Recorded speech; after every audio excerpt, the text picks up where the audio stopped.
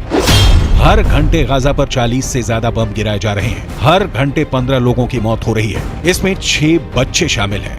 Israel की सेना अब उत्तरी गाजा को काटने के बाद हर गली में घूम रही है। उसका टारगेट साफ है, वो हमास के हर ठिकानों को तबाह करना चाहती है। इजरायल के निशाने पर हमास की सुरंग है, साथ में वो ठिकाने हैं जिनका इस्तेमाल हमास हमला करने के लिए करता रहा है। इजरायल का दावा है कि वो उत्तरी गाजा में हमास के 450 ठिकानों को पूरी तरह तबाह कर चुका है।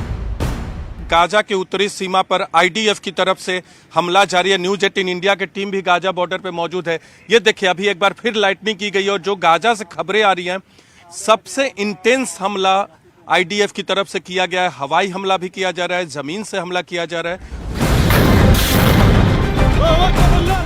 पहले हमास ने कई वीडियो जारी किए और बताया कि कैसे उसके एंटी टैंक दस्ते इजरायल के टैंकों और बख्तरबंद गाड़ियों को टारगेट कर रहे हैं।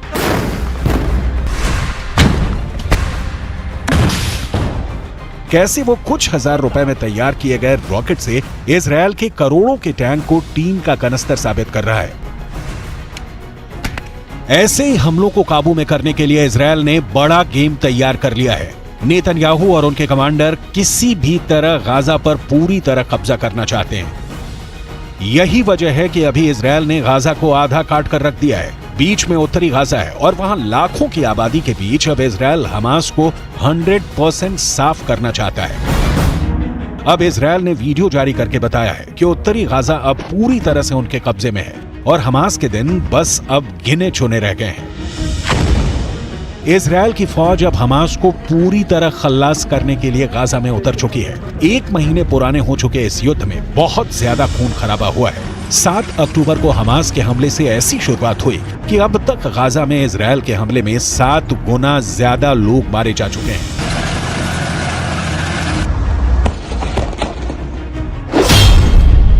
सात अक्टूबर को हुए हमले में इजरायल के करीब 1,500 लोग मारे गए।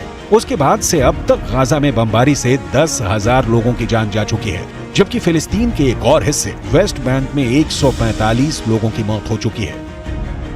इन सबके बीच इजरायल के रक्षा मंत्री का दावा है कि हमास की बड़ी हार शुरू हो चुकी है। अभी तक इजरायल ने हमास के 12 कमांडर मार गिराए हैं और अब उसकी लिस्ट में अगला नाम सिनवार का है, जिसे इजरायल 7 अक्टूबर को हुए हमले का मास्टरमाइंड मानता है। वैसे अब नया प्रेशर एक बार फिर लेबनान बॉर्डर पर बनना शुरू हो गया है। लेबनान बॉर्डर यानी नया फ्रंट यानी युद्ध का फैलता दायरा, और बड़े दायरे का मतलब है कि ये लड़ाई वर्ल्ड वॉर में भी किसी वक्त तब्दील हो सकती है।